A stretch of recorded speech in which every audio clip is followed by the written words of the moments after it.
Rocks. Welcome to another exciting episode of Mr. Pod. I'm Miguelito. I'm joined today by the world's meanest Canadian and maker of Noct, Chris. Is it Eskins?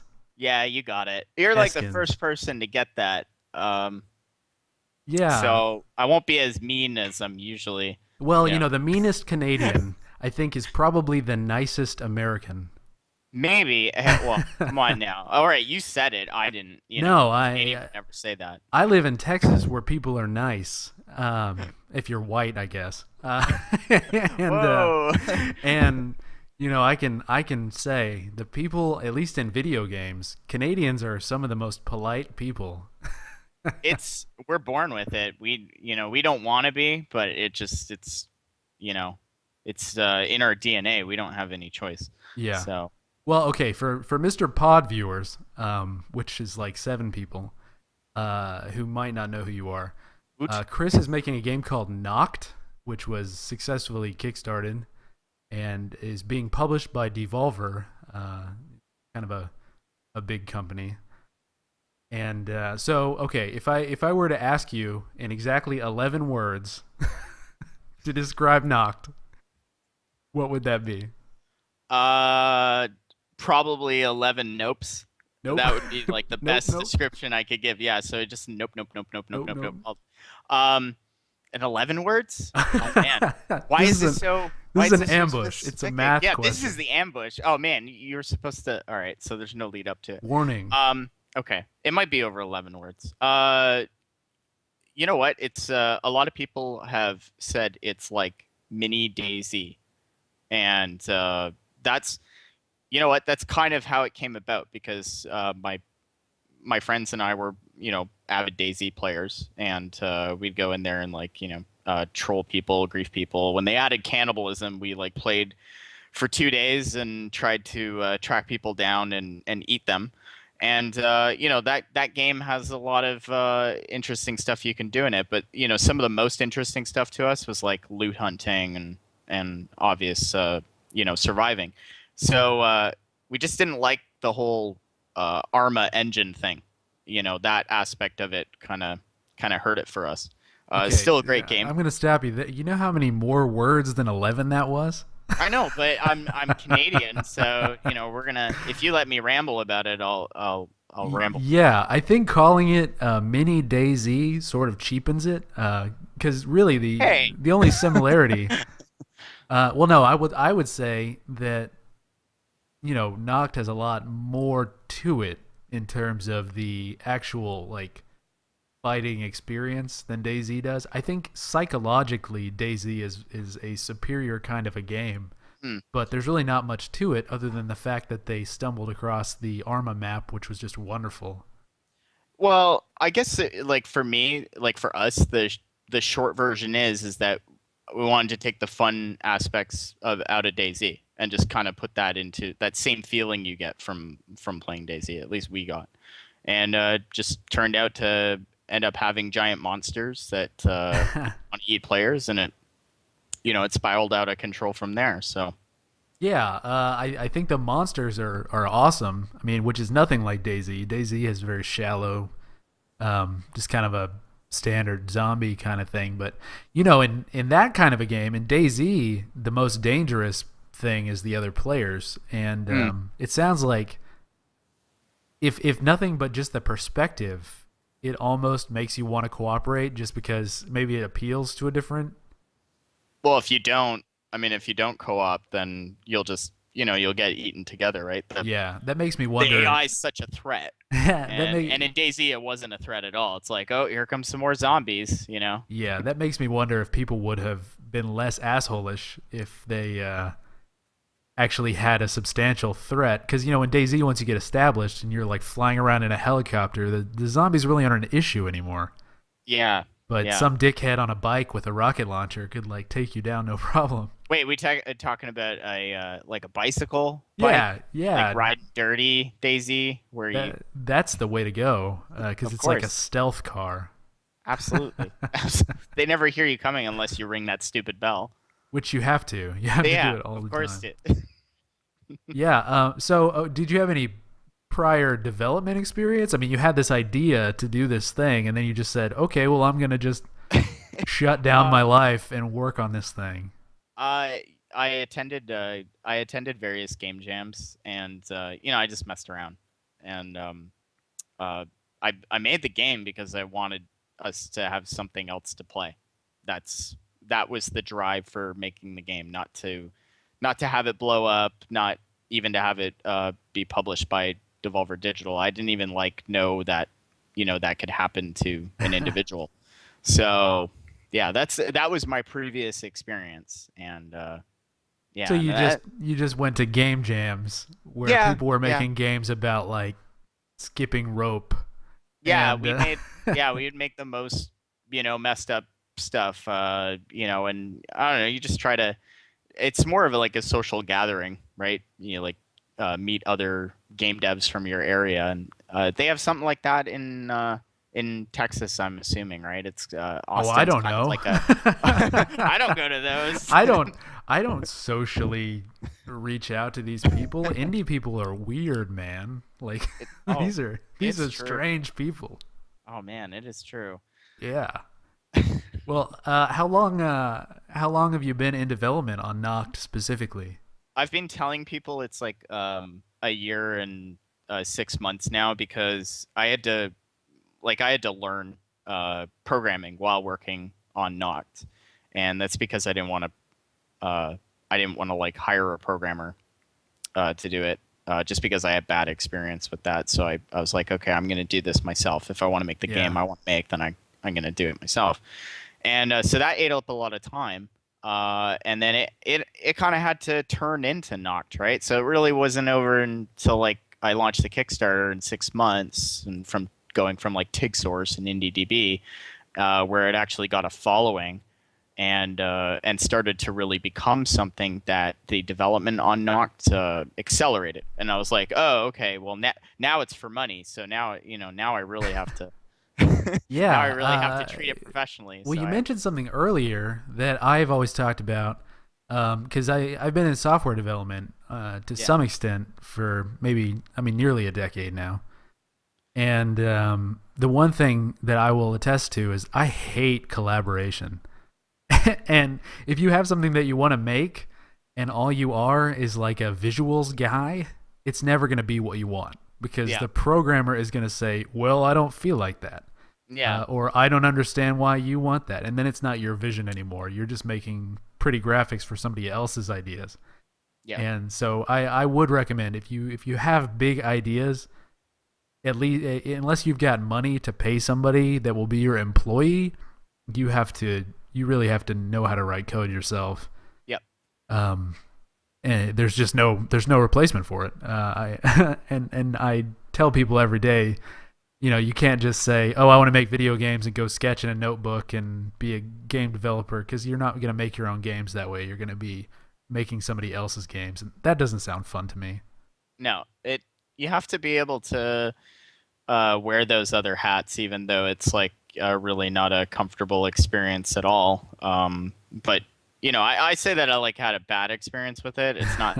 It's not that makes it sound like, oh man, well, what happened? Like the falling out with like nothing like that. It was just like, whatever programmer I'd work with as an artist, they would just, real life would get in the way, and they would, they have to take on a full-time job, and they can't be mucking around working on a game Yeah. when they got this full-time job at this like big corporate company. They got to put food on the table. Well, and And also programming is boring. I mean, it's fun. yeah, It's fun a little bit, but yeah, unless you really are like into the nitty gritty of how things look and feel, and like you really experience the game, mm, a lot of people that program, they just burn out after an amount of yep, time, and yep, that's nobody's fault. I would never blame anybody for that, but when you get so invested in this idea and then somebody has to bail out just because they've been stuck writing UI for a year, uh, it's shitty. well, how do you also get somebody excited about your idea? Like you're Yeah. getting somebody else to basically program your game idea, and that's a difficult sell. And then you got to sell them on, it's be like, okay, we're going to be working on this together. Yeah. for the next like 2 years. Unless you're rich, in which Yeah, case you just they'd be say, like, "Here, want more money? "Here, have some Write excitement this." in the form of Yeah, dollars." exactly, and, they're, exactly. and they're like, That "All right, this is the best idea ever," and they that go could, buy a yeah, car with their excitement.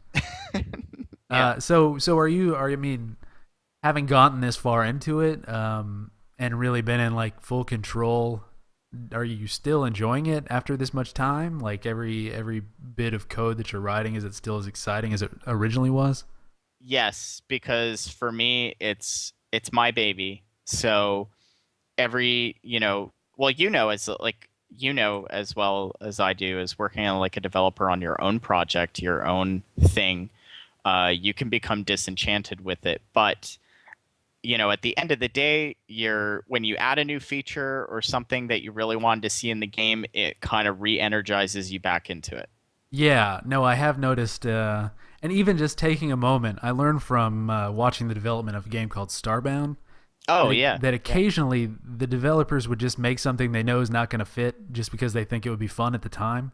yeah, And that helps you kind of gain perspective. It's like every once in a while you'll see a blog post where there's like, for example, they have like a llama driving a jeep, yeah, and it's like somebody just got fucking bored and yeah, decided to make this thing. It has nothing to do with anything, but you have to because it's yep, just part of it. Yeah, it's part of it. Somebody commented on the cat. I am actually talking to a cat that is speaking telepathically through a microphone. yep. We've got this all set up. Like I'm actually meowing The on the my end, creator of and Noct is a kitty cat with its yeah, tongue sticking out that doesn't move. bet people didn't see that one coming. Yeah, no, it's the twist. It's a M Night Shyamalanian style twist. Is that guy still making movies? I don't know. I don't know. I thought he was done. I thought Devil was it, and yeah, Shamalama Ding Dong. yeah. Oh God. I haven't seen anything out of him, but he could still be. I don't know. I think people just got tired of. I think Um, the Sixth Sense money ran out. yeah, when you That's watch what a I. movie expecting a twist, you predict the twist, and it Yeah, just doesn't. It's not sustainable. yeah. So the twist should be now that there is no twist. So, okay, so he should make another movie then. I mean, He that would be should. the He should twist, make right? another movie, but it Hmm. should be a straight up drama with like no suspense whatsoever. That would really mess people up. They would stay past the credits. They'd be like, "Where is it? Where is it?" Waiting for the twist. I'm waiting for the twist. And the last credit is like, there is no twist. They don't Producer. believe it though. They're like, "No, I'm going home, looking it up on the internet. I'm gonna find this." Yeah, there would be a predictions. I mean, you remember when Mass Effect 3 came out, and Yeah. there was a big uproar about the ending, and people were like creating their own interpretations, making it into a good ending.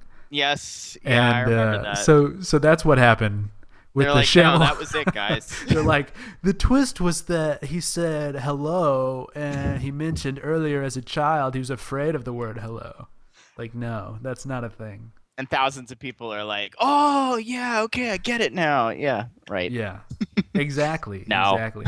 And then BioWare backed off. They were like, okay, well, we'll make new endings. Yeah, yeah, that's it. Okay. All right, guys, you got us. We'll But make it's so crazy. It's yeah. crazy. Anyway, that's kind of a tangent. What isn't a tangent?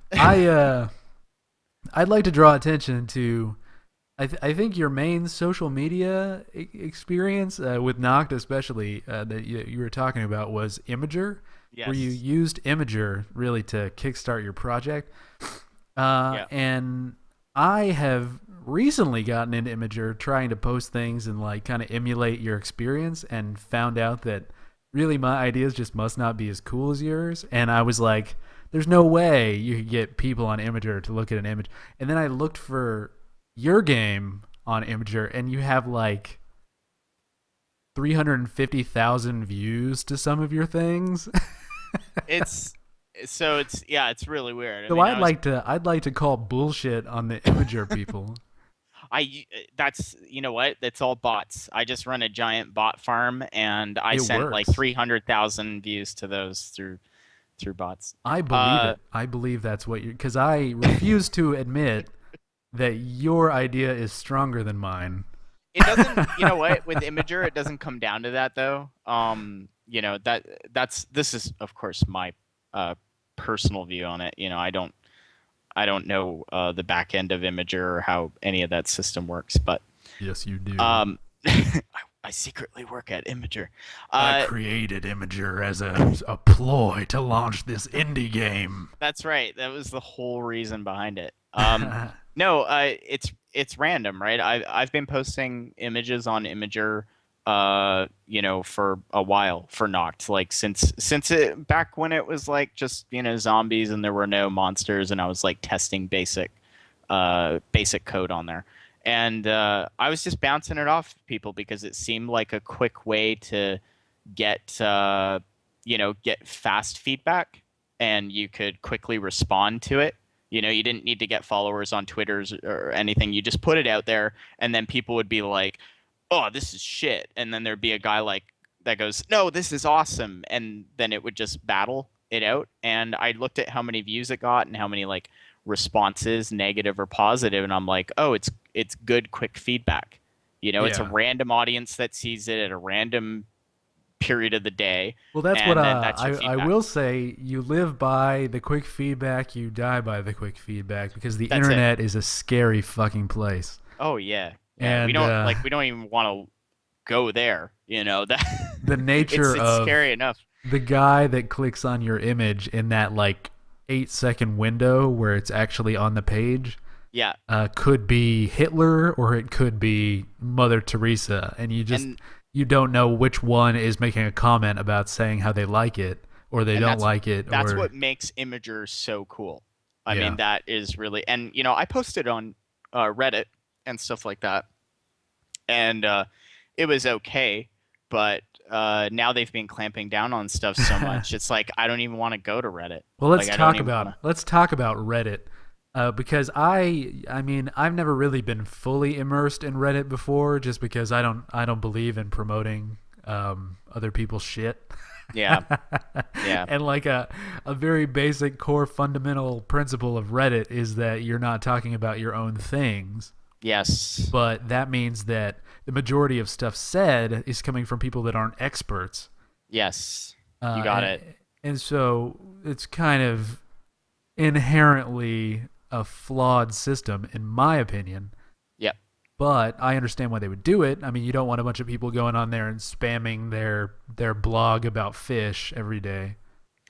Well, that's the thing, right? Like, it uses upvotes and downvotes to control. So ultimately, people, the community decides what is valuable content and what is garbage. I mean, maybe there's a community out there that like wants that guy's fish blog, and they're The like, Reddit "Hey, man, community. yeah," they're like, "I have a fish just like that, and this is valuable information. Upvote, right?" And they Yeah. and that's how it works. But I think the problem with Reddit is that you now have, and you don't have this on things like Imager, where you have moderation communities, which basically, yes, there's the up and down vote system, but ultimately the mods will control the subreddits, and they'll, if they see something that is totally self promotion or whatever, then they'll disallow that. But there might be an AMA from a famous person, and then it's like, oh, it's okay to have that one. Yeah, but it's So a they're the mod, it's and the a mod mod is it's a the mod person. deciding. Yeah, the person is the deciding So factor, not like a meta. you're basically giving the power to a flawed individual Yeah. who makes decisions just based on whimsy. Yes. Yeah. And I mean, you can't have a robot that detects whether or not you're shamelessly self-promoting or like. They have that, and whatever algorithm it uses, but I don't think it works very well. It's called Because this, ethics bot. yeah. Well, this has come up. This is like this topic that we're discussing right now has come up at the end of 2014, and now this year more than it has ever on Reddit, to the point where there was this musician who posted about it. He made a video, and it basically almost divided the moderators in half over it. Like they had their own subreddit of mods, and they were discussing, oh, what's self promotion, what's not self promotion, and Yeah. I mean, Reddit. like the indie the art, like not art gaming, but maybe the indie gaming subreddit. It used to be like the spot where people would post their things and it would get upvoted, and the you weren't supposed to really plug your own game, but it was okay if somebody else did it, which I never really understood that either. Right. So if you have one friend, then he can Who just goes sit into there and be like, yeah, you would we always talked have about to. this before. Like, if you Yeah, want something posted on Reddit, I will post it for you. that is ridiculous, let right? me Like, let me show you this game, Noct. I think it's yeah, cool. that's what I happened. don't have a dog in this fight, but let me tell Yeah. you, buy this Oh game God. or you hate Jews. That's essentially what happened. The Kickstarter came out, and one of the backers went and posted it on Reddit, and it got like, I don't know, not a whole lot in the indie art gaming, but it was like up to 500 upvotes or something. Yeah. And he notifies me, like, or I get the message later, and 24 hours later, and I'm like, oh, so that apparently happened. Okay, okay, cool. But I didn't post it, and there was all these people asking these questions about the game, and it's like just like the previous the one that got recently done. There was people talking to me about Rezzed and PAX, and I was responding to their questions, and then a mod shut it down. And I was just like, well, okay, I don't even remember the people I was talking to. It's too bad I didn't get to converse with them via email or message. And I was just like, Yeah. forget that. I mean, if people are trying to reach out to you to what events they want to meet you at, and then they shut it down, that's just poor moderation. Yeah, and that's why I feel like things like Twitter, which Mm. as shitty as Twitter is, and I used to really hate the idea of Twitter. It has Um, its merits, though. it You is know? a perfect place for people, anybody, to get in contact with you. Yes. And Yeah. I have talked to people on Twitter that are so much cooler and so much more famous than I am. And Yeah. because of Twitter, I've gotten answers to really stupid, pointless questions that are just great. But I don't know. I mean, I've started enjoying it now that I actually have a group of people that are, you know, they reply to stuff, they give feedback on ideas that I have and Hmm. stuff like that. But I don't know how Twitter is for actual marketing because it's a lot of people with a lot of things to say, but when it comes down to like, hey, support this Kickstarter, I don't know if it's people that are willing to actually buy something. I mean, I have no idea. So Yeah, I mean, I think so for Twitter on Kickstarter, it's touch and grow. I mean, I had advice from like a couple people, and I was observing like the Hive Jump Twitter, and basically every like 30 minutes or 40 minutes there was a Hive Jump post about how you should go back it on Kickstarter, and yeah, but the reason you do that is because every 40 minutes you're going to have a totally new audience on Twitter, right? Because when we check our Twitter feeds, it's like it moves so quickly that you're not going to see it all the time. So, yeah. you know, everybody spams Twitter for that very reason, that Well, it's a okay, new some audience every people. time. So Well, let me tell you about my Twitter feed because sure. I mean I feel bad sometimes. There are people that'll follow back on everything, and it's like I might want to do it just because I like somebody, but then that would like cheapen the entire point. Right. And if I follow somebody, it's because I want to see what they have to say, and that would Yes. stop happening if I followed too many people. Right.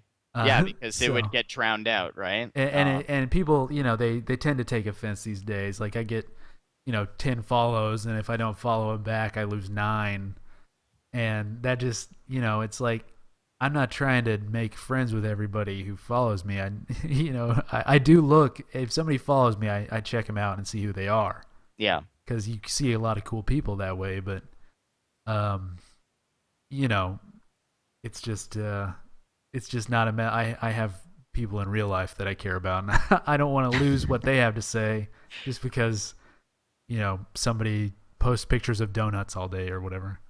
Right, which, isn't necessarily, it's not a bad thing No. unless you had no intention of subscribing to the donut feed, right? So, I mean, I think you nailed it when you said you follow because basically you want that content that that person is putting out there. And I guess spamming was a poor thing to say, but like if you follow Hive Jump, you'd be like, yeah, I want the Kickstarter to succeed. It was like Noct's Kickstarter. Everybody was like retweeting every Noct Kickstarter post because it's like, oh, it's a limited time. We want this game to succeed. We have a vested interest in seeing it succeed. I want to play this game.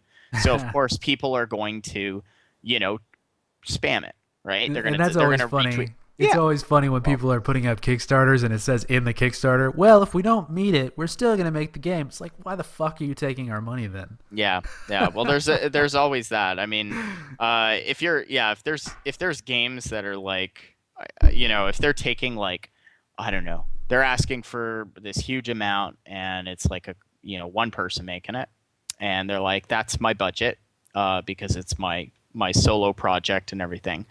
Uh, yeah, I'd probably start to wonder like what's the deal, going there, like with my Kickstarter. It's such a small amount, but I said, hey, I was upfront with everybody. I'm like, I've dumped a ton of my own money into it. I'm continuing to dump a ton of my own money into it, and will continue to dump a ton of my own money into it because it's my game. Yeah. And if people, I think it's better if you treat your Kickstarter like pre-sales. Like if you treat it like that, because when I go and back things, that's essentially how I'm treating it. It's almost like a pre-order now. You Okay, know, but you I did. I'd like to clarify that you did take $1,500 from two people to have dinner with you. Yep. So, I mean, is that a pre-purchase for them to come? No, you know what?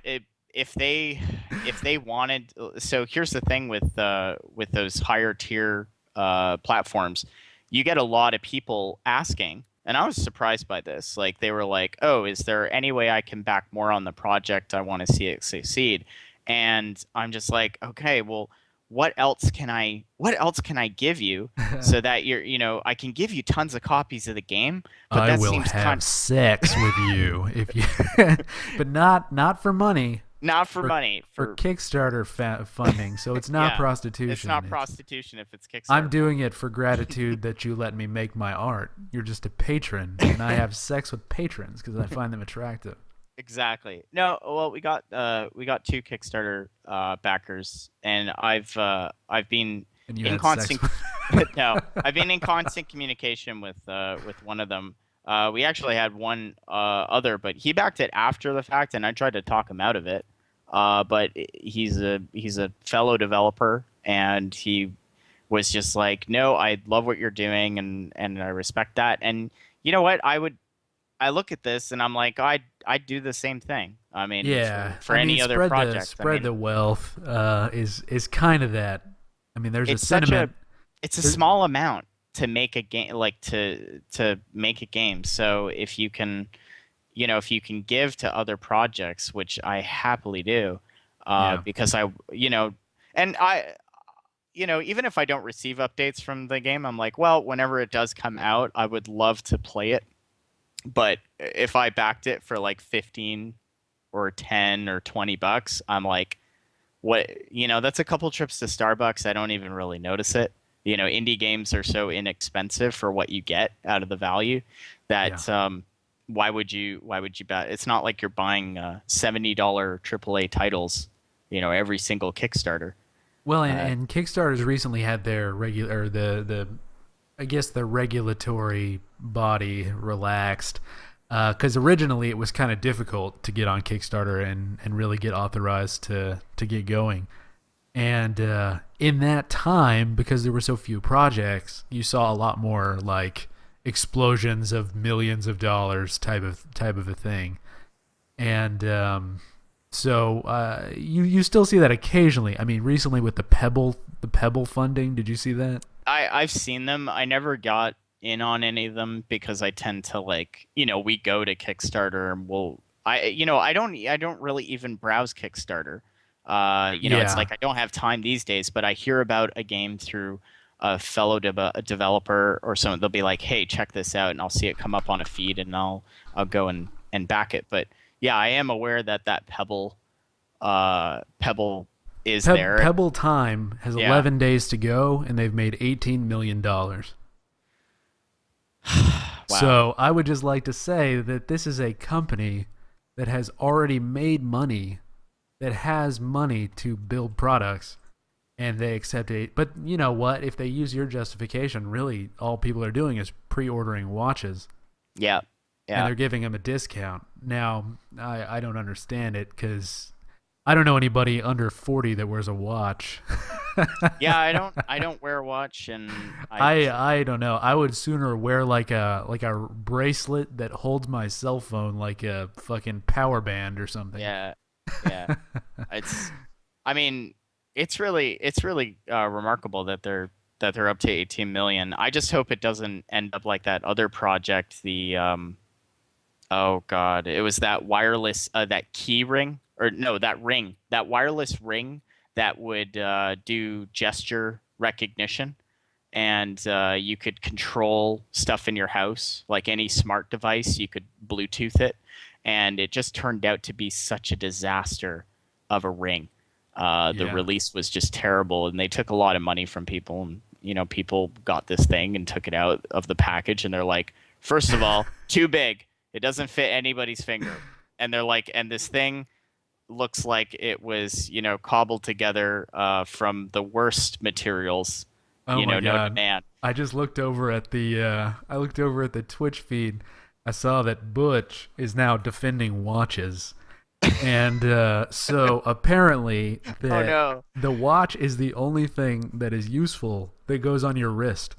Well, that's not true because you could have a power band, like I had mentioned, like or a blaster, A blaster. or Boba Fett had a Yes. flamethrower on his wrist. That's So true. you're just fucking wrong, man. Kickstart the wrist flamethrower, and I will donate to that. Just call it the FET, and Yeah. hopefully you don't get sued by Disney. The Fett burner, or Disney could do it, man. I know how Disney is always looking for ways to promote violence in real life. So yes, somehow. But They're probably already on it now that we mentioned it. So. yeah, I mean, I never, I was always wary of backing games on Kickstarter because really, when there were fewer games, you saw a larger visible percentage of them that just never really amounted to anything. Yeah. And making games is hard, man. And we touched on it Yep. earlier. Making a game requires you to stay hyped to a level that you can continue to feel good about what you're doing every day. Because if you don't feel good, you're not gonna make something good.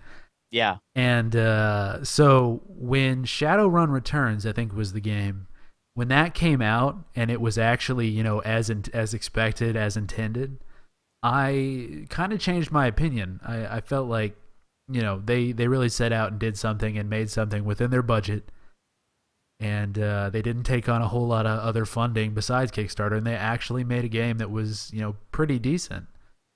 And then after that, they've made other games with the engine that they produced, which I guess was based on Unity. Yeah, and the turnaround from them to go to Kickstarter to an actual, I think they put out the prototype like pretty quickly after, but to get the full game out was I think faster than anybody else, Yeah. at least that I've seen. So that they really stuck to the deadlines that they set out. Yeah, and and it it was was good. great. Yeah. But now you see, I mean, people that like millionaires that have money are now going to Kickstarter. And from a pre-orders perspective, I understand it, and also because making games is a lot more expensive than people realize for Yep. AAA games. I have mixed feelings. I look at a game like Star Citizen, and to date, I think they've raised like infinity $1 billion. Yeah, And they have really no obligation to finish the game, but they're the most profitable MMO, besides World of Warcraft that exists today, and there's no game. So Yeah, so I don't even know what to do when I see that. And Roberts has to have Wing Commander money still. I mean, maybe. no, that wasn't as successful as I'd like to believe it was. There, But I mean, that let's doesn't not really. forget Wing Commander 4. So Yeah, such- let us forget Wing Commander 4. Actually, hey, come on, Mark Hamill. I mean, Were you not going like I do. I will say I do miss games that had video cutscenes, like real time video. you knew where your money was going, Yeah, yeah. You like get like a into their pockets? you get like a clip of some guy reacting, and then there was that. What was the name of that game that was like all real time footage? Phantasmagoria. Oh man, And so yes. like every time you do something, the guy like walks, but it's like a real person that they filmed. It's all this Wasn't terrible wasn't acting. Phantasmagoria supposed to be like it was really edgy at Oh the yeah, time because it had a sex scene, right? It was super like, oh edgy. no, it's gotta, what was the other one? It was like HR Giger's stuff. Remember he did all the artwork for the game Dark Seed. Did you ever play Dark Seed? I didn't. I That was didn't at an all. oh my god, you got to look that up. That is another classic game that used like video footage and you get like the video on the static background overlay and it was just Yeah, but I will say, I mean, when Phantasmagoria came out, there was a lot, and there's still a lot of like anti-game sentiment. But now gamers are growing up and becoming parents, so it kind of changes things. But when that game came out, it was kind of like the worst possible time, where parents were like kind of leery about gaming, and then this game comes out, which I don't know. Another one that's a funny example is Richard Garriott when he did the cover for I don't know, was it Ultima 3, that was just a straight up pentagram. yeah, I think one of the Ultima. And he, in an interview, he actually said the reason why he did it was because he wanted to like upset parents. At least at least he was pretty much open his about it, like his his ponytail intentions. knows no bounds. Yeah. Yeah. But I don't know. This is another fucking tangent. But I was saddened I didn't get to speak to him at PAX South. He was present from my understanding, and there was they did have their booth like fully. but I Um, would say, I mean, Noct was a successful Kickstarter. Like it was 36,363 Canadian yeah, dollars, which is, I mean, in real dollars is only I know. 28,404. Oh, lower than that. It's But no, it is. I calculated it. it But I was guess our they, dollar was better. Our dollar was better then. yeah, So we now should it's have just terrible. traded it Now it's out. abysmal. But the goal was only 22, Yep. and so people actually overshot it, which means that they were actually just wanting to pre-order the game.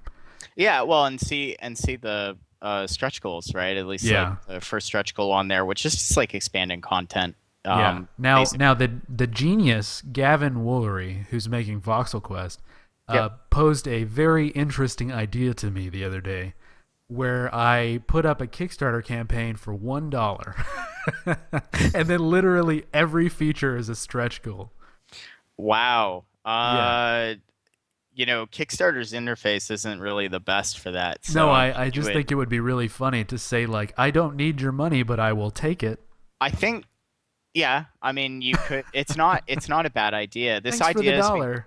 This idea has been thrown around. Uh, game developer to game developer, and they've talked about it, about doing it, and you're using Kickstarter as a marketing vessel for your game, which I think is brilliant. I mean, the more ways you can do to create noise about your game that you want to see come to light, the better. Yeah. Well, and Right? the other idea that we construed was the other direction, where I put one up for a amount of money that is not even remotely possible to reach, just for the press. And then it's not bad press, because if you fail to raise like $76 million, nobody's gonna be like, "Oh, they didn't make it." But You if just you have to like, make the last one like double Earth or something yeah, no, ridiculous. no, it's like if I reach this, the stretch goal is for $150 million. I will actually colonize the moon. But It's not even a reward for people, right? So it's like yeah, I don't have to give any people anything. I'm colonizing it for me, not yeah. for anybody else. No, I'll hire somebody talented and smart to finish my game, and then with the other $100 million, I'll fly into I'll, space and I'll go do colonize the something moon. else. I'll become the new Elon Musk There you and go. start up some weird movement. I don't know. It's just weird. I mean, you do see really like two types of Kickstarter campaigns. There are the ones where they actually are raising money, and there are the ones where they are already famous and the game is already basically done, and they're basically, Yeah. they just want more press. Yep. And you see people like was it Obsidian that did Pillars of Eternity? And I mean, Obsidian's already an established developer. Based on the Right. virtue of that, they funded a game. Right. And I don't even really have a problem with that if they don't need the money. Well, people will vote with their wallet, right? Yeah. So, I mean, the only if you see something and you're like, "Oh, damn it, that didn't deserve to be on Kickstarter, or it didn't deserve to get that amount of money that it did."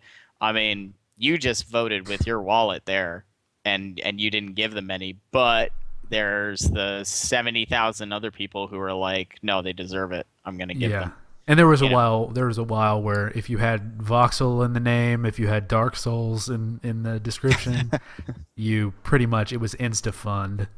Because people just really don't think that deeply. And if you have an idea Yeah. that's really complicated and you try and convey that, I think everybody just falls asleep and nobody cares. So you really just have to go in and say, like, dumb it down to the simplest possible thing. Put in some gifs that are funny or crazy or gory, Right. and I think that's really all it takes.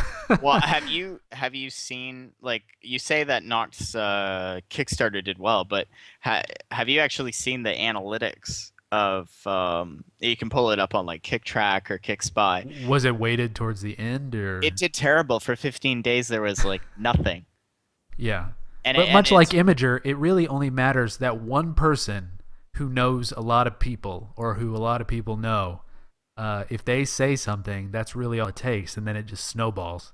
people start talking about it, and it gets around. There was like nobody would write about the game. Like I sent emails to like every and I'm not I suck at press. I suck at marketing. I suck at all those things, and so I treated it like a dev blog and all this, all the wrong mistakes, the Uh, things that you should not do. And the funny thing about it, like, it was during the whole Gamergate thing that was going on, and that was all the press was writing about. Gamergate, what's that? Yeah, yeah, Instantly, yeah. everybody drops out of the stream. Yeah. So people were writing about all of that, and that was eating up so much time on headlines, and then there was PAX Prime, and there was a bunch of other stuff going on, and it wasn't until the backers, the very few backers of the game, said, "No, this game needs to get made. People need to hear about it," and they started writing to Rock Paper Shotgun, Kotaku, PC Gamer, and stuff, and then they started picking it up because the Yeah. readers were writing to the magazines. I mean, it's like, don't listen to the developer. Screw that guy. He did like we don't want to talk to him. We don't want to read his email about his stupid game. But Yeah. when the readers send in the emails and stuff, and they're like, "Hey, you should check out this game," then they listen. Yeah, well, I Then mean, they whenever apparently listen. somebody describes something to me as like, "Oh, it's this plus this, like two other games," I just immediately assume that it's like some contrived garbage, and it's like that's the only way you can contact gaming media and tell them about something is you basically say like, "Oh, it's like Super Metroid meets Toe Jam and Earl," and everybody like shits themselves and writes like 12 articles. But if you Yeah. say like exactly what's happening, even if it's completely different, because nothing can be whittled down to those terms, and if it can, it just can't be that fun, right? Right. But Right. I digress. The the thing about Noct is, I mean, it's an indie game, but when people think indie games, they think like colorful SNES palette pixel games. Yeah. And I think you suffer a little bit there. You kind of have to overcome a hurdle Yes. when you do something as stylistic and interesting to look at as Noct, because immediately you're kind of like, wait. Yeah. Yeah. That's it. It's And it's like, oh, badass looking, man. Like your style that you have with the what do you call it? thermal. Thermal vision. Yeah, like the flare camera. It's super cool, and it makes me think that you could have had like a Kickstarter goal where you add color to the game. Well, yeah, that could mean it's Like like, oh, I render everything in a color palette if if we you get. buy this DLC, you'll have actual color. Yeah, luckily those like adding color to your thermal feed, stuff like that, they are going to be upgrades in the game. So, it will Oh be in my there. god.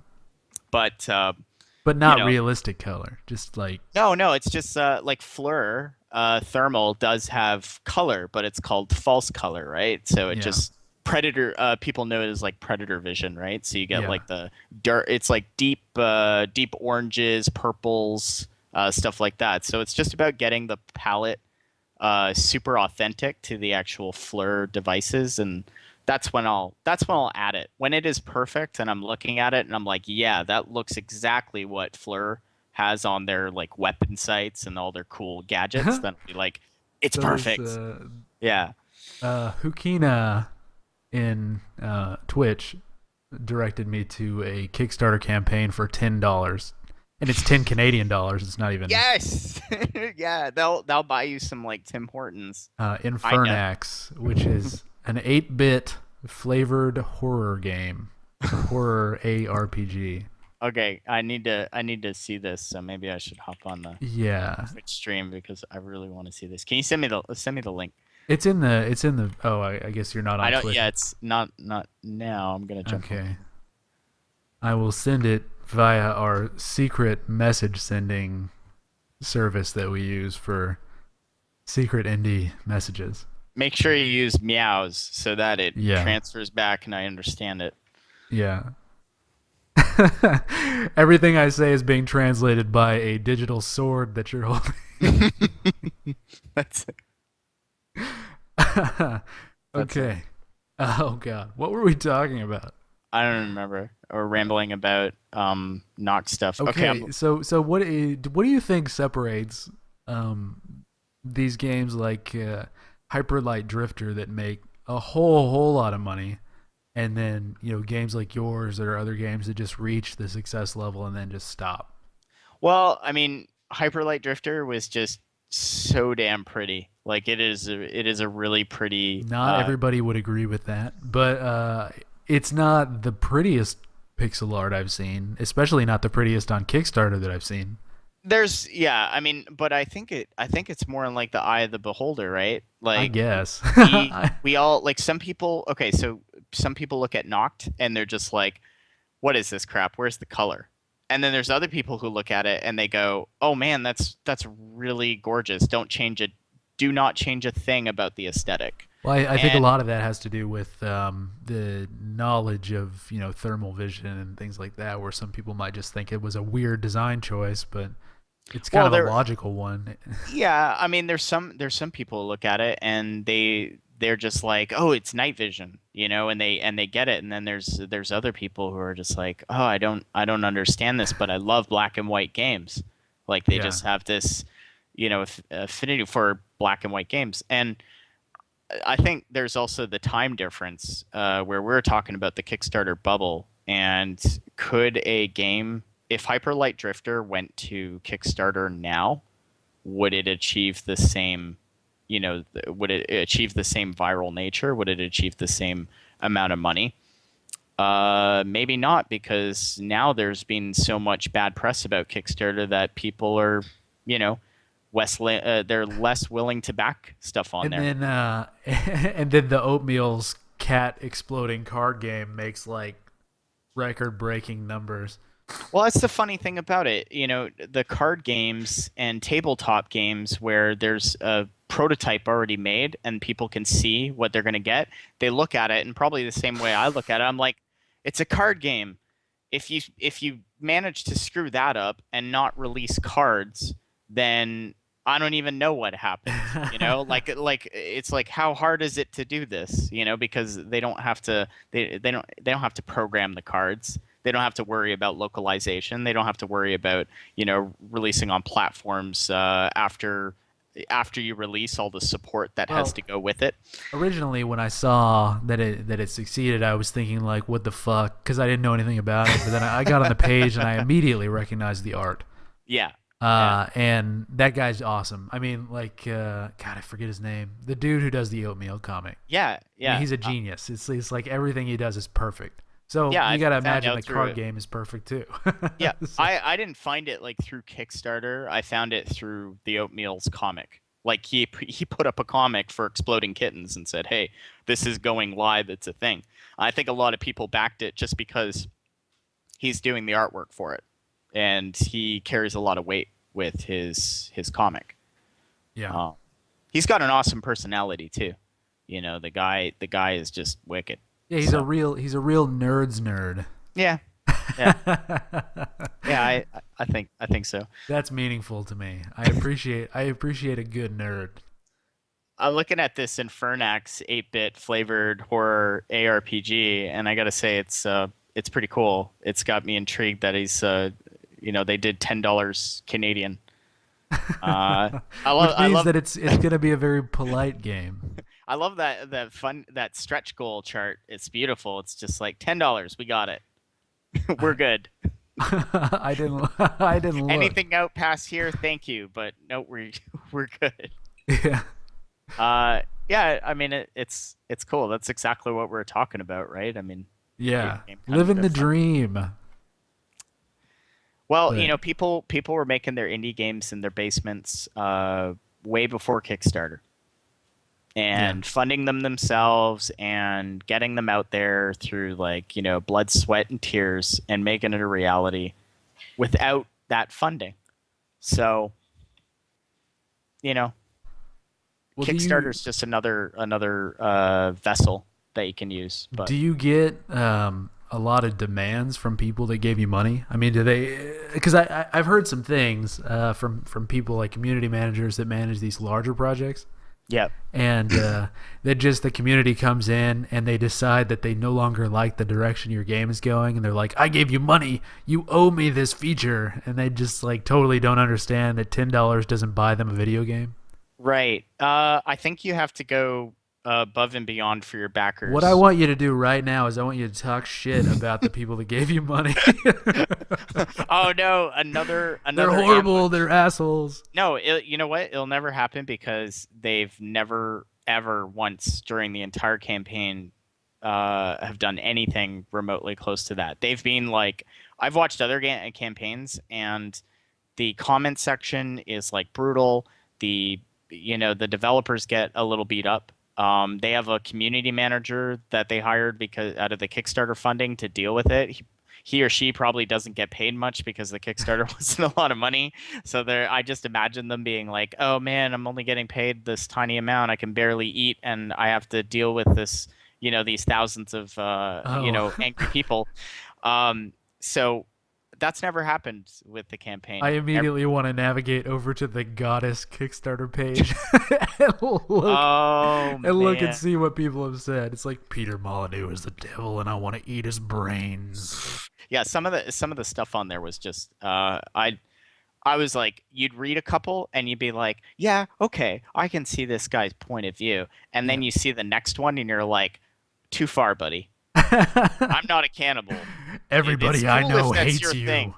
Yeah, yeah, But I don't know. It's fun to see from a like I think fundamentally, regardless of if I become marginally or at all like recognized for game development, I think in my So pissed. in my very core, I am a troll, and I will always be trolling. Like I appreciate a really good troll. So when Maybe I get people an will like pay you to troll them. well, when I get an email from my website contact form and somebody Yeah. says like, I hate your guts, I want to kill you, I think like this guy knows. He's like good. I like this guy. He's 'Cause he's gonna be one of my top tier backers Like already. I feel like everybody who's just because of my nature where I don't take anything too seriously, I just assume that all this horrible shit people are saying, they're just jokes that are going unappreciated. So when I saw something like Gamergate where all this is like horrible atrocities are being committed against people, and I'm like, oh, they just don't get the joke. Yeah. And then I look a little bit more and I'm like, okay, maybe I don't get the joke. Well, yeah. I mean, And that's fine. I mean, like, if it is a joke and somebody comes out and says, "Oh, all those death threats," I was like laughing the whole time. I hope that it's taken well. Well, I mean, the thing is it's no longer news, really. I mean, Yeah, it is somewhat. I know when we were at PAX East, we were talking about. Oh, did you see that Law and Order SVU episode where they covered the GamerGate stuff? And it was a terrible episode, by the way. But besides that, I mean, it still kind of is news, but all that stuff is now everybody's writing about other things, right? It's just like politics. They'd be like, "Oh no, the scandal," and then it dies, and then yeah. they move on to something else. It's Well, we could make a whole podcast out of talking about how fucking bad writers are at writing about technology. there's already been how many podcasts about it? I It's know, it's and a thing. it's funny. It's funny, but it's also like just horrifying that these people are like my generation. Like these I just people try that are not to writing think these about shows. it. And they, I guess, were born into poverty and have never seen a computer before. Because when they write like, "Oh, I'm gonna use Visual Basic to hack into the FBI," it's like you just think like, calm down, bro. Like, get one consultant, and that's all you need, just one. There's a lot of that in film though, and in gaming where you just you'll look at something and they just get everything kind of wrong, and I mean, be like, whoa, what consultant got hired on that game, or what Yeah, consultant and got hired on that movie? it's a national TV show, so there's Yeah, always that second where you're like, maybe I'm the idiot, and then you just think logically, and you're like, yeah, no, and you're like, no, no. yeah, there's the quote. Use Visual Basic to write a GUI and get his IP address. Oh God. That's the famous one. I Yeah. didn't have it in front of me, but God, that stuff makes me laugh. I mean, as a lifetime nerd, as a person who's been, writing, trying to mess with code since I was in like middle school, that Right. stuff just makes me laugh. Like laugh out loud. My wife and daughter are very confused by it. When I just start cackling insanely at a weird Big Bang Theory reference. Even now, they haven't they accepted it as you, and they just go, oh, that's him. That's That's Daddy. No, she's that's right. not. She's not talking that complex yet. But Not yet. Not yet. her first words are gonna be just something really terrible. I can already tell because I don't have a very good filter. Is she a future game developer? Would you expose her to all Okay. this Well, craziness? okay. She's 22 months old, which I know some people hate it when they're like, just say the year. It's like, well, that's fucking different. One and two, very Yeah. different. Everything in Yeah. the middle is very different. Yeah.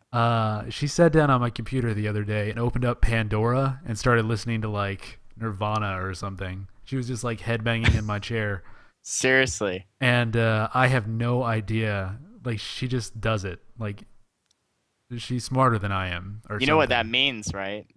What? She's gonna kill herself with a shotgun. No, hopefully not. But she may be a musician when she grows up. Well, that would So make sense because my you should my prepare wife is a yourself for musical that one. now. But yeah, no. If you are just an average musician and a girl on the internet, you can make money on YouTube. That's Oh all. no. That's all it took. I just offended a bunch of people. But Oh, and you they go on with your ukulele and you sing like Disney covers, and you get like 1 million views. right, right.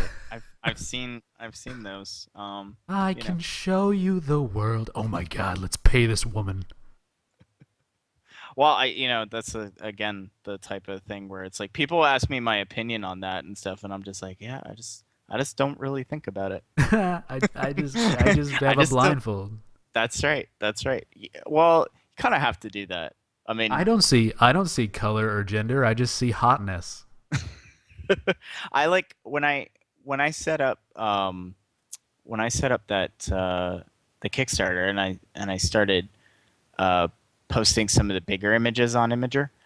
Uh and like the one that blew up, I don't know, you can probably still find it in the comment section, but there were people, because it was happening right around like Gamergate, there were people making the weird, like some comments like, "Oh, boycott Kotaku and everything," and they were like, they started making their like, "Is the main character a female? Can you play a female?" And I'm just like, I answered back like the most strategically, like the most strategic way I could, and it was like, well, it's a thermal image of a survivor, so it could be a boy or a girl. It's whatever you want it to be. And it, as it turns out, if you take a neutral stance, you also get thrown into a neutral stance hate category. Yeah, So there's because if there's you no are not against something, then you're for it. yeah, it's like, if you're not with us, you're against us And kind of deal. Yeah. I, there's the one guy who's like, actually, women have a different thermal distribution of their bodies, so you're actually portraying some sort of hybrid. No. I can't Cannot win win. with you Yeah, people. that's it. That's I it. love it. I just love the entire situation because it makes for good conversation. Yeah. Yeah, And that might it make me a does. terrible person. I have no feelings about anything except for what's funny and what is not funny. I think that's a better stance to have, and people are way more. They're happier when they're laughing. Oh, really? Anyone Yeah. is. Tell that to So, Robin Williams. Too well, soon? well, with Mr. Williams, or Robin Williams, he made everybody else laugh, right? Yeah. Well, And I mean, I think there's a true thing about comedy and art in general, which yeah, I do consider comedy an art form, and that might be a little bit narcissistic. But I think that great comedy and great art, it comes from pain or some extreme circumstance. yeah, And you always have to be wary of the person who's always laughing. And this yep. got a little bit too serious, so let's talk about something That's else. true. This is, what a downer topic. Okay, next Yeah. one. But I mean, we don't really have a platform, so winging it. Um, yeah, next one. Next one. What are you looking forward to besides your own thing being finished? Besides Noct being finished and like actually available for people to play, God, I guess. Man, honestly, you know what? That's a big question. I haven't really even thought about that. I haven't thought besides. Yeah. I haven't thought besides like, what I wanna do beyond that. So I haven't really thought that far. Um, Chicken Sword. Oh yeah. Uh, yeah. I mean, when I saw it, I'm like, okay, this is this is definitely gonna be a thing. It's funny. You know what? Well, I was the having it. truth about Chicken Sword, and this might hurt me, is I kind of made it as a joke to basically show that anybody can make that kind of a game, and because I had never made a game before, and I just decided like I don't want to animate a person because that takes too long. So you'll No, notice that the nothing chicken's wrong with legs that. are literally 1 pixel each, and animating that is quite simple, really. That's Uh, perfectly fine it's gotten a little by more sophisticated than that because I think I kind of caught some sort of mass appeal to some degree, and somehow. some people seem to like the idea a lot more than I originally did. But it's been a really good avenue for me to just tell jokes. And if I could come out of this just making something that makes people happier than they were, that's really all it is. Um, That's how most of these games start, though. Yeah, but That's a I'm really not weird thing interested about it. in pushing the boundaries of particle physics. I really just want to like, have strange characters and kind of the approach that I take is the one that I feel like Pendleton Ward must have taken when making Adventure Time because it's basically just I thought of something weird. Let's do this weird thing, and here are all my inspirations, and let's wrap it in that framework. And that's kind of the approach that I take. Because if I want to have like a wizard that has band-aids they sell you band-aids, then I would do it. It's like any kind of this weird thing, and Yeah. Well, that's what I like doing. when I first saw it, I didn't even know what I was looking at. And that's part of the reason why it was so cool to me, because I had to like go, okay, let's dig back into like my nostalgia department, of the memory warehouse, and you're like, what game does this freaking remind me of? And I pulled out. I remember you like had a bunch of what did you call it? What did you call your game for you? It was like you called it like an RPG plus this plus this. I can't even remember what you called it. I would say that it's kind of a Zelda 2 like. That was it, and I don't even view it like that at all. And I told you Yeah. exactly what it reminded. I'm like, this reminds me of Toe Jam and Earl. I'm like, this brings me back to me Yeah. playing Toe Jam and Earl as a kid. And I think for a lot of people, it's like that's what happens with a game where they can't really say, oh, this looks like whatever. They go into the nostalgia department, and they're like, or whatever, like me, and it triggers something where they're just like, I can't look away. And that's it. Like that's when I saw it, and I'm like, oh man, okay, this is totally a thing, and I had to show it to like all my friends. I don't know Well, why, but I had to show it to them. like anything, and I think the closest thing that I guess I could relate it to would be the GIF versus GIF situation. Once you make something and it's out there, you're Yeah, just one person. You have no control over yeah, what people see and what people think about it. And I think a lot of classic literature, you take a lit class and people have read into it and they think all these things about it. You don't know that that's what the original intent was. right. But it doesn't matter either. I mean, you can No, accidentally make something awesome, I think. no, but I mean, the response that Chicken Sword got, are you pleased with the response it got? Oh man, it's been crazy. Like I don't even know what to do with it. The fact that at least one person thinks it's a cool thing makes me want to keep going. Yeah.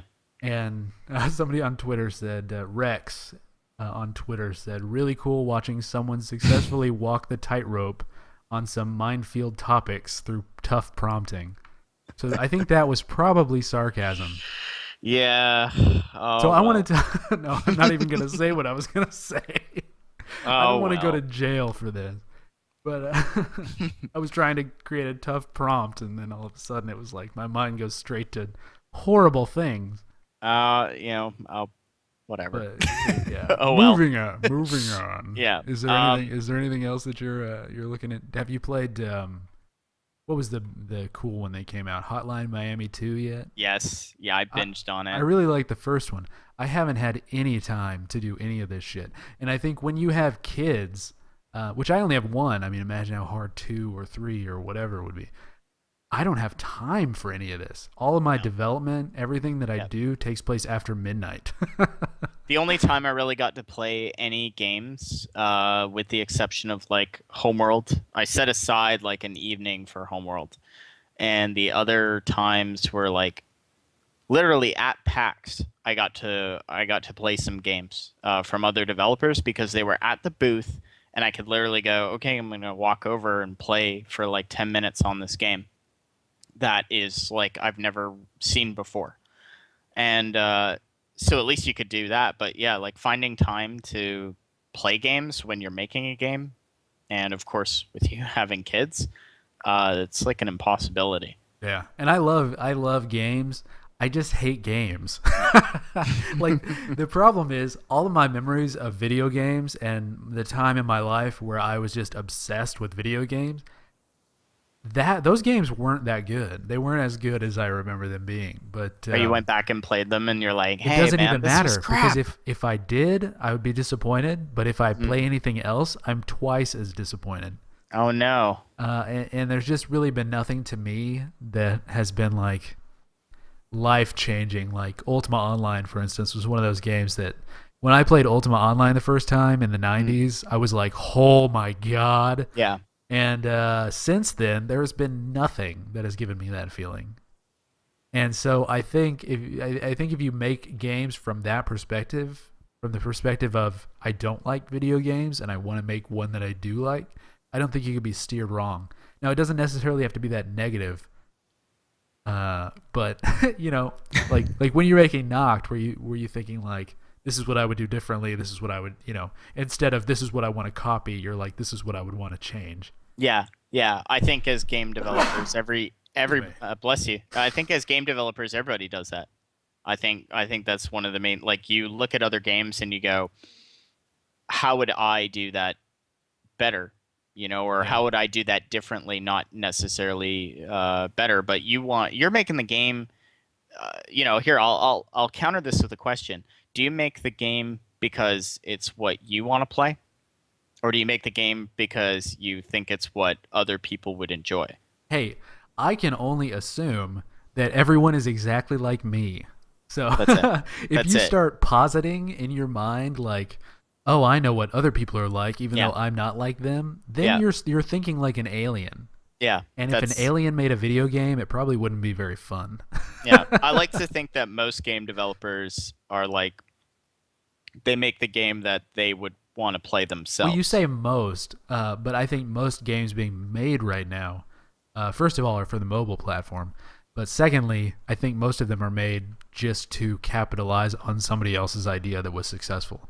And Yeah. that's a sad thing, but Yeah. that's not most game develop. I mean, that's these like mass production sweatshop type games, Yes. and that's the Yeah. majority of games. But I think most indie games, most games that are made as like passion projects, they have something good about them, even if you don't like the game.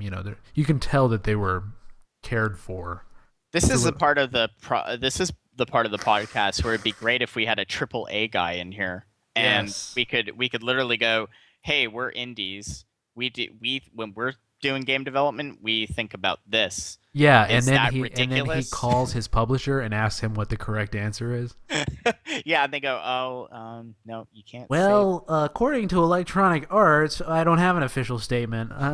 Nice talking to you guys. That's it. I mean, when you're a cog in one of those big giant machines because they have so many developers, I don't. This is the part of the reason why we like to be indies, right? We like to do stuff ourselves because I would feel lost in that situation. I'd be like, "Oh yeah, man, I'm the dude that does the eyes on the characters because there's so Yes. many of us here." Yes, I It's had like a really friend who worked at Pixar, and that was his job was like doing do the eyes. cheekbones. Yeah, I do the cheekbones.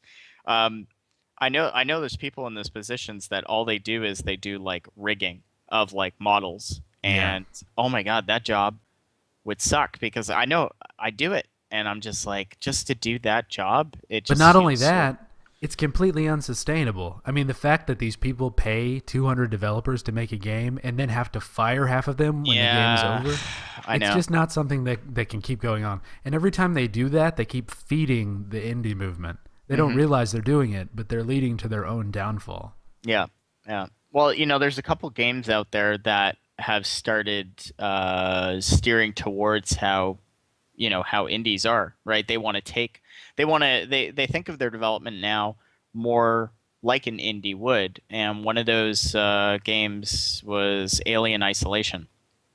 I don't know if you played it or you know somebody who played it. I didn't play it myself, but I got friends who played it. And I watched the zero punctuation about it. right, Does that and count? it's the cool thing about it is the initial reviews for the game were bad. Like they came out and they were bad because they expected something else from the developer. They expected like a Call of Duty game. And when they got something that was completely different, they didn't know how to cope with it. But then there were other reviewers who checked it out and they were like, "I love this game because the alien kills me so much and I cannot fight it and I am literally hiding in a cupboard and this is apparently a game mechanic and I didn't expect this from these developers and I love the game because of it." So And as a horror guy, what was the name of that game where you played like two Japanese girls with a camera and oh, like you didn't have any other weapon but that? oh God. Something Flash. Something. I've never played it, but I know what you're talking about. Yeah. Well, that whole idea that you're useless. I think that's missing from a lot of these games.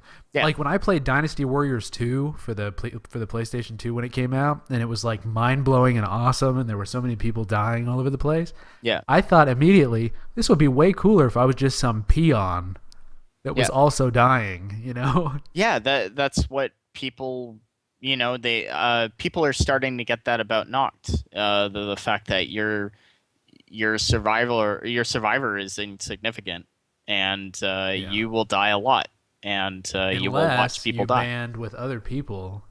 Yeah, that's it. And then you might die together. you know, Yeah, and, you and know, but then when you open the door and everybody sees you die, you'll have a good laugh, and that's exactly, really what it's all about. exactly. Well, it's just like it's being different, Yeah. and that's what Alien Isolation, I think, accomplished out of everything like the most. That was their biggest achievement. That they are a big published game, and the publisher, they came to the publisher or whatever. I don't know the mechanics of how that worked, but they probably came to the publisher and said, this is what we want to do, and this is how much money it's going to cost, but we're not going to do it like our regular formula. We're going to try something that's basically not really, we're going to take a chance. Will you take a chance with us? And they went for it. And it's like if you try to pull that stuff at other studios, they would be like, let us run the numbers on this. No, Take a sorry. chance Yeah, on me. I'm making a game about dying a lot. that's it. That's it. And it That's the worked theme out. song. I'll That record should it be. for you, a high def version later. Make that a ringtone. The Send it to them. Noct song. There you go. Well, Yeah, it's not even about Noct. It's about the funding of Noct. there you go. There once was a tale. Okay, what were we talking about again? One thing you'll notice about Mr. Pod is my transitions are flawless That was a transition. from thing to thing, in that I always point them out in advance. That's okay. At least we know it's coming like a speed bump. Yes. Slow down a bit before hitting it. Yeah. Well, so I guess we can go to the stuff that, unless, is there anything else about Nox you want to talk about, or move on to general? Nah, people know it's out there. Just to touch base back on before we got on like the eighth tangent. The Kickstarter backers have been awesome, and as a creator of one of these things, he's like create one of these Kickstarters. Your biggest worry is meeting people's expectations or managing their expectations of like what you're putting out there. Yeah. And as long as you make a solid effort of what like you would expect from a Kickstarter to do, and you try to go above and beyond that, typically that will be enough, and people will respect you for that. And So here's a rule, I think, moving to back to Kickstarter real quick. I think a rule about Kickstarter should be, if your website overtakes your Kickstarter on Google, I think the Kickstarter should end. yeah, 'Cause probably. I'm looking now. One of the recent projects I've been following is Crowfall. Have you seen anything on this yet? No, I haven't. Maybe let me. No, I haven't. Okay. Well, I am both a big MMO guy and a big hater of MMOs. So I see that it's got MMO in the title. That must just really grind your gears, huh? Oh yeah, but it's actually it's being made by some guys that were involved in Shadowbane I see that. as And well as Star Wars Galaxies, Star Wars Galaxies. and then a bunch of really terrible shit. Yeah, I So mean, it's kind of like I just wouldn't put Star Wars: The Old Republic on there. But I look at this and they basically say in their video that they have other publishing. So Right. Right. what are they doing? But anyway, I get it. It's like you don't want to get in bed with a publisher if you don't have to, because then it's not your idea anymore. Yeah. Well, I mean, that hey, actually, there's a good topic. Devolver Digital, getting in bed with a publisher as an indie. Yeah. How was your experience with that? Well, first of all, how did you come about? I mean, talking to publishers, and was that something that you had envisioned when you put up your Kickstarter? No, I didn't even know really that was the thing. Like I knew that there were publishers out there. I knew that games like Hotline Miami had, publishers like Devolver Digital, making them a thing and presenting the game in such a way that, it's like here they're putting indies first.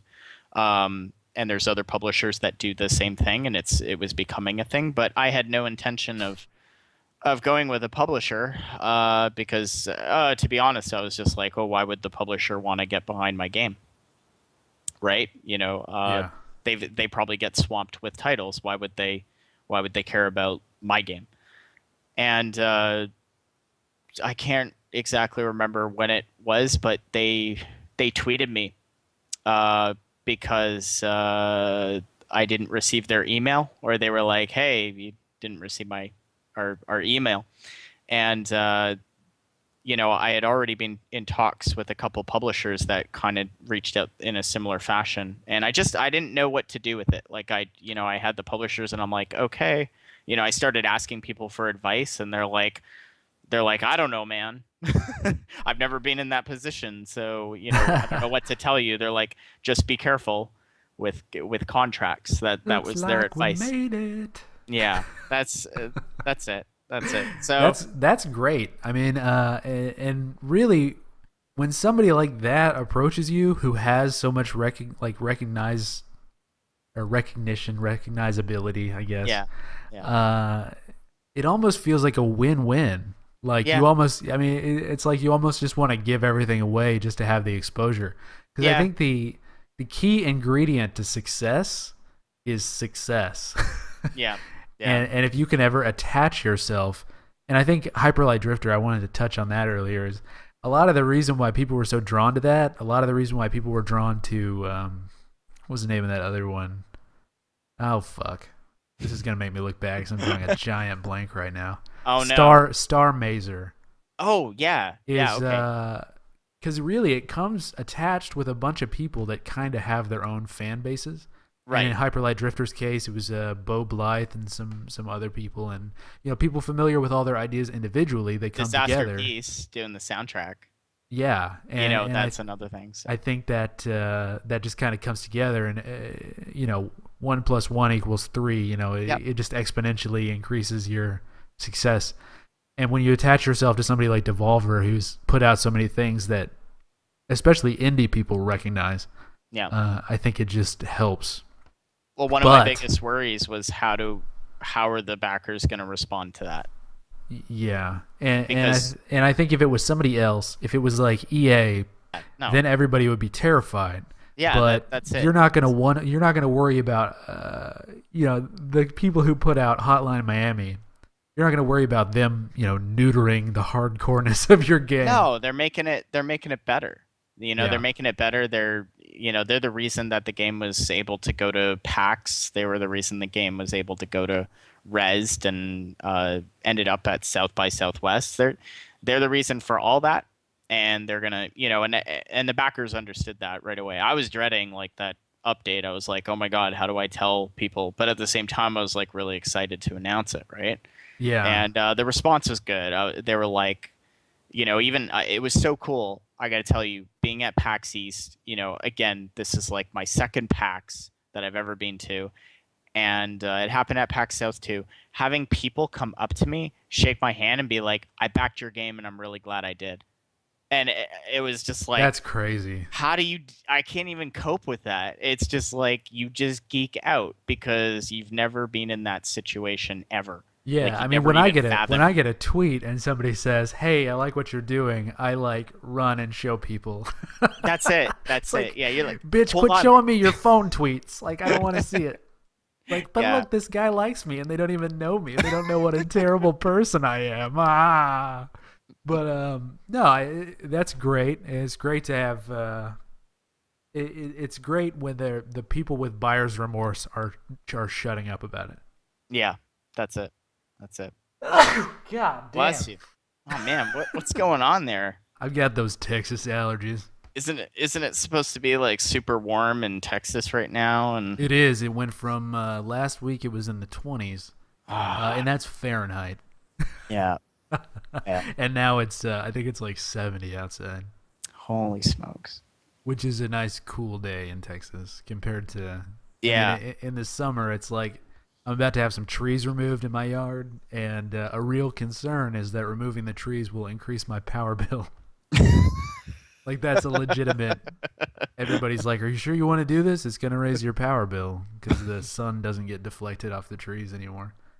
Oh. So, Oh God, I didn't yeah, even really think about that. it's a legitimate Texas concern. While it might not be a normal person concern. Texas is a hot place. Okay, so just set up some tarps and then, call it done. Yeah, we can talk to my homeowners association about that. Oh, he's putting up tarps again. It's a tarp. Everybody like freaks out. Oh Get 'em. man. Put some solar panels up. No, I think that's illegal in Texas. You're You not allowed to can't do put anything. wait, You have can't to put a gas generator on your house. You're not allowed to use solar. You're not allowed to use solar yet. Oh man. That's Aren't a you from lie. Austin? Isn't it supposed to be a little more No, I'm not progressive from there? Austin. I thought Fuck you were Austin. No, I'm in the Dallas area.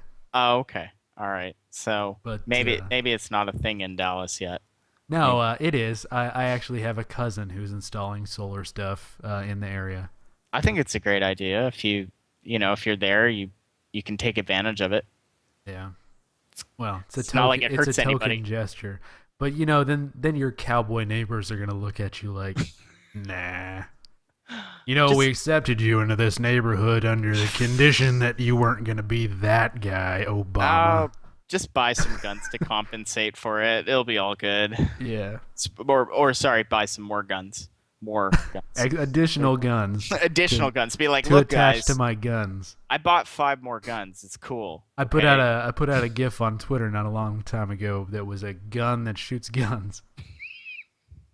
And somebody said it wasn't far enough. It had to be a gun that shoots a man holding a gun who shoots a gun who shoots guns. Gunception, basically. Yes, exactly. I implant the memory of guns into people's dreams. Okay, so ambush time. I'm gonna ambush you, the host. You can't ambush me. I'm shutting the stream. I'm doing it. I'm doing it. When is Chicken Sword coming out? That's not even a question I'm ready to begin answering.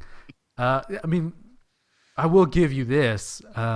If I'm working on it after midnight every night for the rest of the time, that's not ideal. But I am making progress that way. If I Right. could ever find a way to not be doing that, which I don't know. I mean, I like my job and everything, but Right. then it would come out a lot faster. And I don't think this is the kind of project that takes a long time to come together if I can just sit down and write a script of what's happening, which I largely have. I've sort of storyboarded the whole thing because I see it as more of a comic strip than a video game. Yeah, but that's one of the great things about Chicken Sword. So Maybe. And That the dialogue- problem that I run into is each day I get better at what I'm doing since I'm so new at this. And that makes me want to go back and do it again. And so some weeks I will devote purely to increasing, production quality. And then other weeks I'll do like some wild progress in terms of content. And it's just kind of back and forth, but well, your localization is gonna suck. nah. I'm just gonna say that. Well, yes and no, because Hopefully Japan gets the jokes. Google Translate. Oh, depending on No, that one. I Okay. actually, the first thing I did when I realized it was going to have a lot of dialogue is I broke it all out into, text documents that I could parse. Right. And if I needed to just quickly slap something together, nobody's going to understand the idioms or whatever, but the language barrier could be broken fairly quickly. Google Translate is pretty good. It's not bad. It's not. Yeah, it's not. It's not perfect, but I mean, what more can we ask of like this little app on your phone where you're just like, okay, translate my shit, and then you hope that it gets it right. Well, they used to have an API that made it super easy because you could plug in your web app into it, and kind of hijack their. Oh, just piggyback on it. Yeah. Mm. And so they shut that down because too many people were just profiting off cloning their service. That's not cool.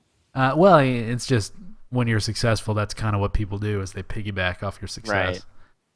And that's kind of what happened with them. They made it to where it was a private API, and I think you have to request it, and then you can only make a certain amount of requests a day. Or maybe they shut it down. I don't even remember. But that's fun stuff. Yeah. Well, the new one's pretty decent. I think we were like using Babelfish before, so Babelfish. good old Babelfish. Wasn't that Alta Vista? Alta Vista came out. I really dug the name of it because Hitchhiker's Guide, right? Oh, is that what that is? Yeah, it's from the Hitchhiker's Guide. The fish goes in your ear, and then it translates for you, and it's like. So is it a reference to the Tower of Babel or to babbling? I think it's.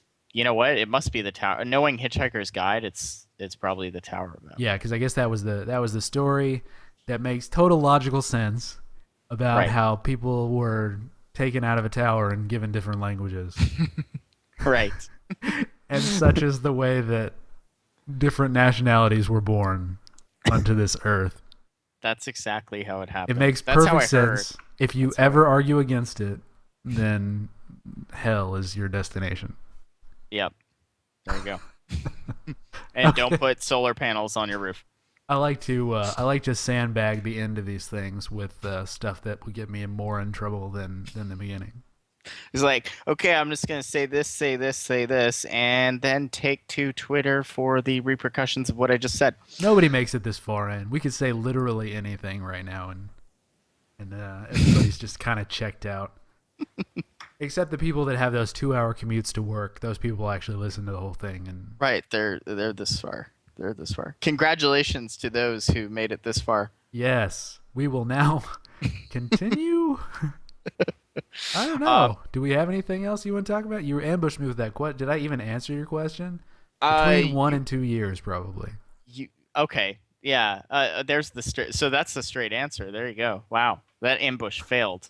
So the first one was like a sidestep, and then you redirected, and now you're just like, bam, well, as much extra work as it is to do everything yourself, I think it actually speeds up progress in terms of how many man hours it takes to accomplish individual things. Yeah.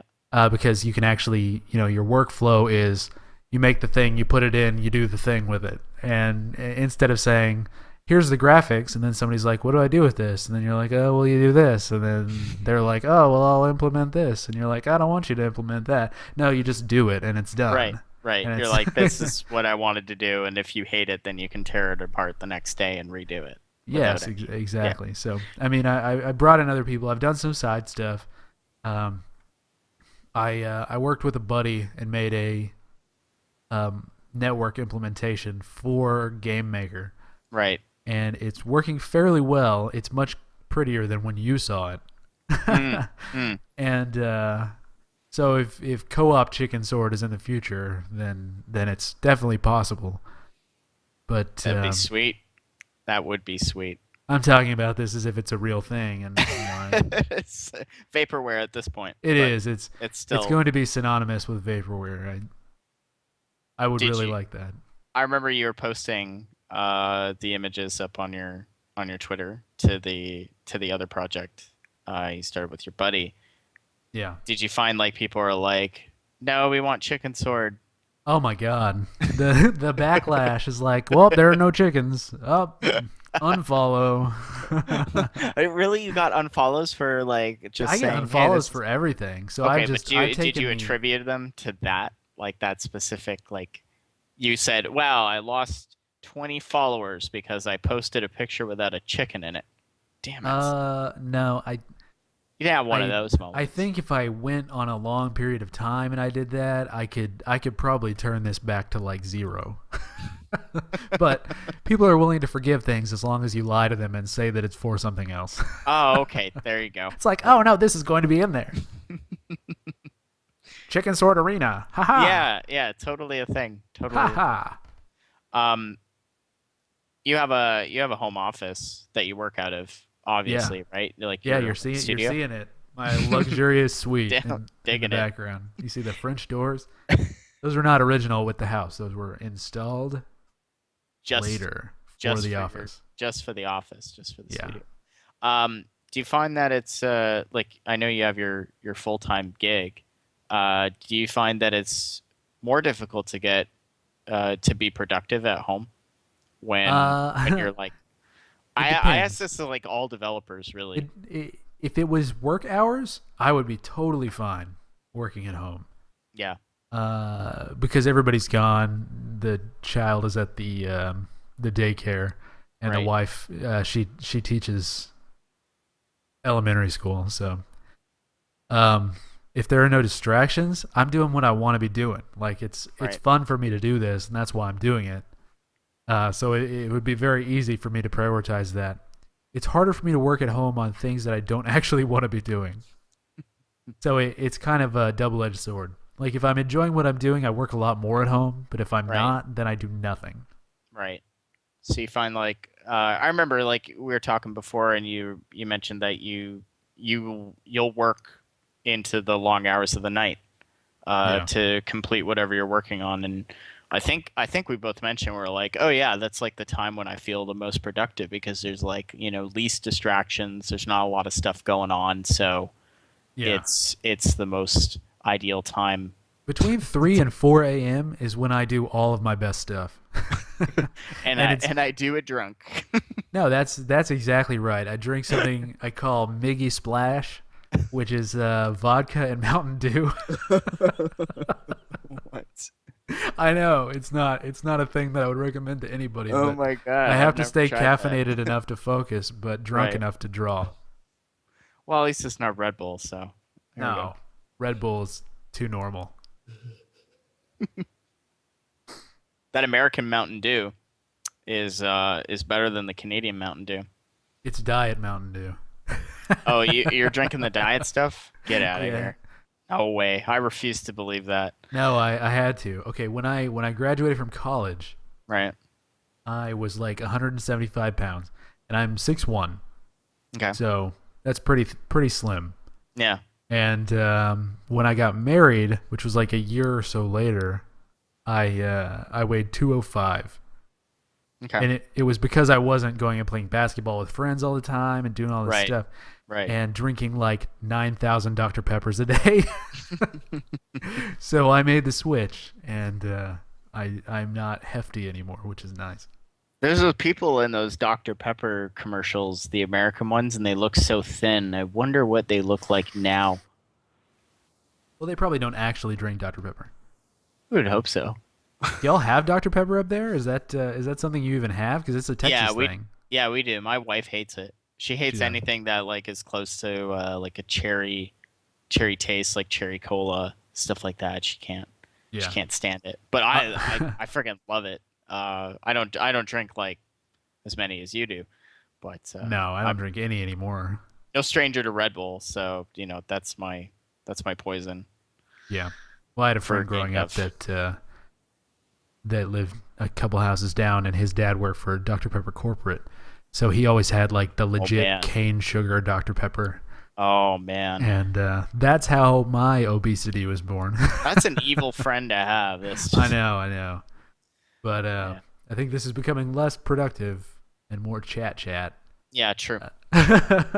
So that can be saved for later. Okay, is there anything else? Are we No, I think we covered everything. everything? Well, one That question was was on the asked. list that we don't have. One question was asked in the Twitch earlier that I promised I would get back to. Sure. But the guy's probably gone by now. He asked what we think about Path of Exile Oh. Oh yeah. Um because it was an example of kind of a smaller game that really took something that was already really popular and made it better in some people's opinions. right. Um you know, Path of Exile, I hate to I'm going to sound terrible, but I've never played it. Yeah, I have, and what I'm going to say when you're done is not something that they're going to want to hear. Oh, okay. Um my friends have played it, and They game hop a lot. So what they said about it is that it was awesome and that it was everything Diablo should have been, and Diablo 3 should have been, and Yeah. that was basically it. And I never came back to it after that. Yeah, Uh, it was a lot like Diablo 2, yeah. strangely mixed with Final Fantasy X. Oh, Because it wow. was like the Final Fantasy X grid system is Okay. sort of the progression system that they adopted, Okay. where you start from a point on a grid and each direction you go adds some sort of new calibration to your character.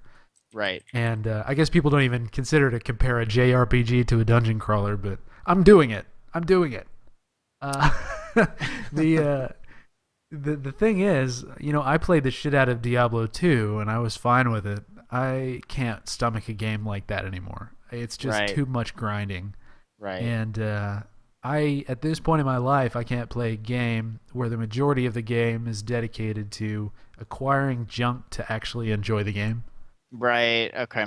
Yeah. And so that's why I have trouble with a lot of MMOs and a trouble with a lot of different types of games, is because most of the time is not spent actually doing the fun things. It's spent like just tinkering around. It's because we have too many responsibilities now. Yeah. We don't have time for that. I loved MMOs. Like I played the hell out of Dark Age of Camelot. Oh yeah. I played the hell out of Ultima Online, Yeah. and but I was in high school, so and when you're going through college, yeah, you can dedicate all that time to WoW because you can play it while you're working on your next assignment for I'm a whatever level class. 90 rogue and the bank defaulted on my house. That's right, that's right. But they'll never take my computer or my WoW sub. Yeah. That's yeah. I don't need my actual family. I've got a new online family. That's it. That's No, it. and, And and I'm being insulting sort of deliberately. I But have fond memories of MMOs, but if I had a choice to play one now, I don't know. It's just not the same. I don't get yeah. the same feeling from it, and I think that's just because the landscape has changed. Yeah, and I think we can relate this. One of the clearest examples, I think, of where a game that is good becomes an MMO and becomes not good. Well, there's two. Okay. The first one is Star Wars The Old Republic, but that's a little bit too obvious. Right. Where Knights of the Old Republic was amazing. And then when you stretch it out over the scope of an MMO where you have to have like 200 hours of content, it's not fun anymore. Right. Okay, the second one is The Elder Scrolls Online. And Yeah. the Elder Scrolls, as a single player game, allows you to have sandbox openness. It allows you to go out in the world and do whatever you want. Yep. Skyrim was Yep. totally open. You could go Yep. steal shit from a shop. You could go kick somebody in the face. It doesn't Yep. matter. If you do that in an MMO setting, you ruin the game for other people. So they Yes. restricted you from the fun parts of the game. Well, it wasn't even like the thing about Elder Scrolls is that it wasn't even that engine, right? It was something that was dressed up to look like Elder Scrolls. Yeah, but also, I mean, it's not that important. Morrowind wasn't a great engine. Oblivion Yeah. was a little bit better. The Yeah. engine's less important than I think the implications of the gameplay. Right. And and then in the Elder Scrolls Online, the combat feels really floaty and not impactful Right. because you can't have a ping good enough for the average person to really have that feeling of a single player game. Yeah, you can't really have that well, you can't have real time combat. Or you could, but you'd have to have a lot more local servers in Mm. places, and Yeah. it's Did you just what did you hear they're relaunching it? it's already out. No, I mean You I mean mean like the buy to play model as opposed to the free to play or the yeah. subscription? Yeah. Yeah, that has either just happened or it's happening very soon. Maybe Yeah, tomorrow. Tuesday or something. It and the news. I think the news. Like I saw it on a news article today and read up on it, and I was just like, oh, that's interesting how they're doing it, right? They've. But what shocked me the most was their implementation of like the theft system. They're Yeah. like, oh, you can now steal stuff in the game, and then it shows like the character stealthing through an inn, and he's taking random stuff. Yeah, like And garbage. yeah, and then and then outside he walks into a courtyard, and the one guard is just like, hey, and kills him. Yeah. Just instantly kills him. He puts his hands up or whatever. And I'm just like, but that was always a thing. Like, Yeah. that should have been in there from day one. But even with that, like Yeah. in Morrowind, you could stealth into a vault and steal like a high level weapon. In Yes. Skyrim, you could do the same kind of a thing. You could go and steal something that's of consequence. In the Elder Scrolls Online, you could steal like bread loaves and Yes. forks. Like, who gives a shit about that? Yeah. That's not fixing the problem. No. It just No. acts as sort of a faction system between thieves and guards. What we need is localized Skyrim servers Yeah. where people can just start their Sort own of community. a Minecrafty. Yeah. That's it. That's it. And that I think is why people are moving more towards that form of multiplayer. They Yes. don't have to care about cheating. They don't have to care about any of this shit. They don't have to write good code. All they really have to do is just let people manage their own shit. Yeah. And Yeah. I think that's a better system for people that like games. Now, if you like MMOs in their current form, if you have that kind of brain damage, then Well, there's World of Warcraft. yeah, you play World of Warcraft. Really, there is no better option, and it's Yeah. sad. It's sad to say, but that's Yeah. really the one. And people have made arguments for Final Fantasy HIV, and really, all that is just World of Warcraft with updated graphics. Like they're just trying to copy World of Warcraft. Right. Um, Right. And regardless of how much of an oversimplification that is, the game failed originally because it wasn't enough like World of Warcraft, so they relaunched it. And made it more like World of Warcraft, and they're like, "Oh, check out all these Warcraftian things we did." And then they added the golden saucer, so now I'm considering a subscription because Oh no. I have fond memories of Final Fantasy VII and the golden saucer. You see now that's precisely why you shouldn't sub, I know. because you'll taint your memories. Yeah, This is the exact same reason why now I'm not looking forward to like.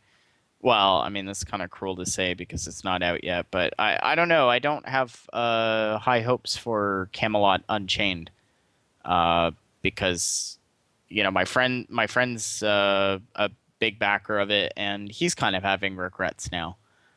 Based on the art direction of the game and all that. And I know that's like stuff to be petty over since it's not out, and you should like cut it some slack. But I played Warhammer Online, and I have fond memories from Warhammer Online, of certain aspects of it because it felt like Dark Age of Camelot.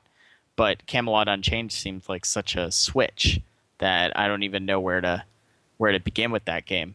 So it's almost like, oh, I should just avoid it so that I get to still cherish those fond memories I have of playing Dark Age of Camelot. well, yeah, and Quit while Blizzard, you're ahead. Blizzard paid millions of dollars in order to really build the modern UI for MMOs and really like refine it and make it feel good and all these things. And then these games come in and they say it's for hardcoreness.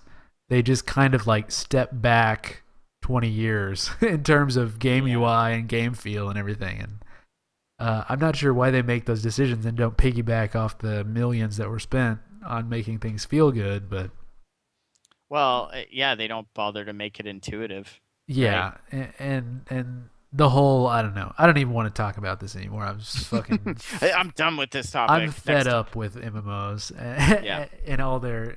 I can't even think of one that I'm like super excited about. Maybe Shards might be cool. It sounds like here I thought you loved MMORPGs. Somehow I got that impression. well, my hatred for them is somewhat ironic because I have such fond memories of games that are no longer what they used to be. Right. But